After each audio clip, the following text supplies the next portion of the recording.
បាទសួស្តីបងប្អូនថ្ងៃនេះខ្ញុំមានផ្លែដែលមាននៅក្នុងស្តុកស្រាប់ចែកជូនបងប្អូនឬក៏មេក្នុងរដូវកាល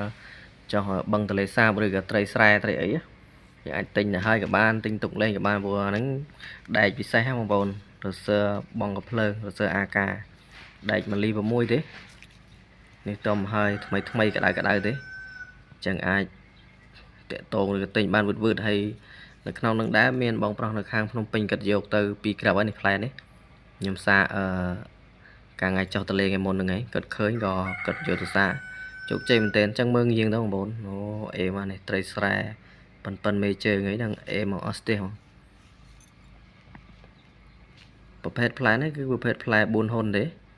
ហើយយើងយកលេងសម្រាប់ត្រីប៉ិនមេជើងដល់គីឡូអត់អីទេថ្ងៃមុនខ្ញុំចុះទៅលេសាបអេហ្មងនេះមើលរូបរាងវាញាក់សាច់ស្រឡាញ់លៀងហ្មងនេះមើលអេមឃើញហើយញាក់សាច់ហ្នឹងដែក1លី6ទំហំដែក1លី6ហើយចំពោះទំហំផ្លែគឺ4ហ៊ុនទាំងអស់ហ្នឹងផ្លែហ្នឹងគឺកញ្ញាំអឬក៏កញ្ញាំមន្ត្រី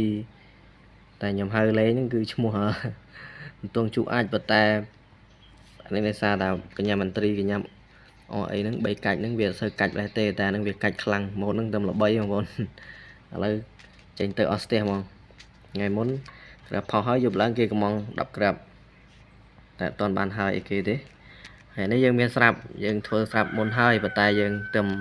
ចេញថ្ងៃហ្នឹងឯងចេញហ្នឹងអញ្ចឹងបើមេណាត្រូវការអាចតាក់តងអានេះម៉ូតដែលគេល្បីមួយទៀតដែរគឺស្មៅបាក់ខ្លាយអញ្ចឹងបងអាចយកទៅសាកបានហើយម៉ូតនេះក៏ពេញនិយមដែរថ្ងៃមុនបងប្រុសរបស់ខ្ញុំយកទៅលេងបានជោគជ័យអញ្ចឹងអាចមើលបាននេះមើលផ្លែមើលវាអត់សូវ focus មែនទេ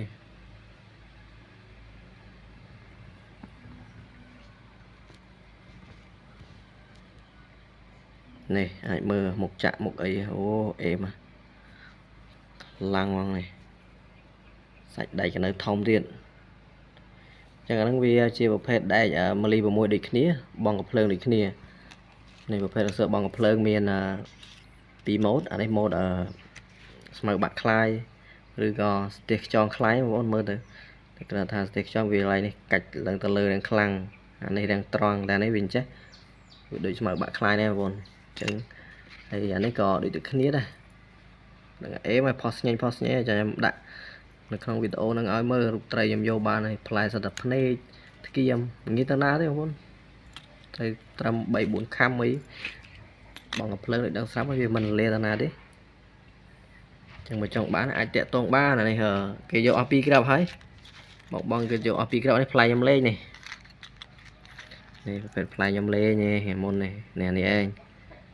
ជោគជ័យបង1លី6ដូចគ្នាអស់ស្ទះហ្មងចឹងមានអានេះមួយខ្ញុំចង់លក់ចេញអានេះអំស័យ1លី8ចឹងបើមេណាត្រូវកាយខ្ញុំលក់អំស័យជាទូទៅខ្ញុំលក់ក្រប 30000នេះវងត្រឡោកប៉ុន្តែវាដាច់អាកន្លែងនេះរុំចកេះជាងរុំចកេះមកវានេះបងវាបាក់ពេលបាក់រុំស្ពាន់ម្ដងខ្ញុំរុំស្ពាន់ទៅបានប៉ុណ្ណេះកូនត្រីស្រែអេហ្មងនេះប៉ិនវងដៃប៉ិនវងព្រាមដៃ3ហ៊ុនកន្លះអីអូ casting អីឆ្កឹះយកបងប្អូននេះត្រីស្រែខ្ញុំលក់តែ20000ទេនេះខ្ញុំលក់20000នេះប្រាប់តម្លៃនេះស្រាប់ហើយលក់តែ20000ទេវងត្រឡោកនេះវងត្រឡោកហ្នឹងហើយមួយម៉ូតទៀតគឺយើងជាប្រភេទដែកអ៊ីណុកដែកលុតណាគេហៅដែកលុតយើងវារឹងគួរសមតែវារាងចាញ់ស្លាពេបន្តិចអ្នកបងប្អូនមើលអានេះសន្ទះខ្យងអញ្ចឹងបើសម្រាប់អានេះក៏តម្លៃបងប្អូនចង់ដឹងអាចតាក់ទងមកឆានមកក៏បានទិញភ្លាមមកវឺតតែស្តុកមានស្រាប់ចឹងបើបងប្អូនលើកមុនទេមកខ្ញុំច្រើនដងតែខ្ញុំវាមិនសូវមានពេលលើដោយសារតែមិនមានពេលទេអត់សូវហាន់ទទួលភ្ញៀវបងប្អូនដោយសារតែវាជាភ្ញៀវដុំច្រើនហើយមួយច្រើនខ្ញុំទទួលអត់ទាន់ហើយបងខ្លះឆាតមករងចាំខ្ញុំក៏ឲ្យទៅរកផ្លែបងដែលធ្វើផ្សេងដែរចឹងចឹងនេះមកមើលយ៉ាងណាហើយមានស្តុកស្រាប់ចាំកំងលឿននេះសន្ទះខ្យង đại pí ly này pí ly buồn hồn trời sải các bạn này là mô mong trời tờ lê ngày mốt nhâm xạ pí khna đấy miền nào bạn khai hay là ngà một cái nhà họ cái nhà mình tri kia này cái bầy cạch này mở nghiêng mở ấy mà trâu hai nghiêng nơi thế trời để fox nhanh